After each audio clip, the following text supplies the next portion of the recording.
Ndugu yangu, karibu sana. Sawa. Karibu. Sawa. Hichi ndo chumba changu. Hongera bwana. Yaani maisha yalikuwa magumu mdogo wangu. Mimi hata nikipata chumba kama hichi miaka ijayo, najiona nimefanikiwa. Umeona? Kabisa. Karibu sana ise. Sawa. Jisikie uko nyumbani. Nashukuru sana ndugu yangu. Nimeteseka. Nimelala nje wiki 2. Umelala nje wiki 2? Na wewe kilichosababisha mimi niteseke ni wewe kwa sababu simu yako ilikuwa haipatikani.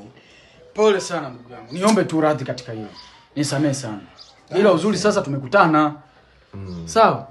Hakuna shida. Sasa sehemu ya kulala ndo kama unavyoiona. Utakazokuwa hapa. Sawa. Umeelewa? Sawa. Basi unaweza kwenda kupumzika kwanza ili mambo mengine yakaendelea sasa.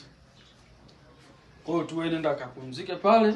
Mimi nadhani niende nikaoge kidogo ili mambo mengine yaendelee.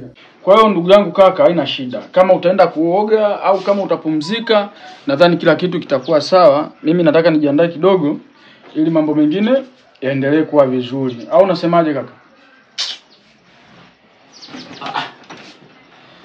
Shida nini?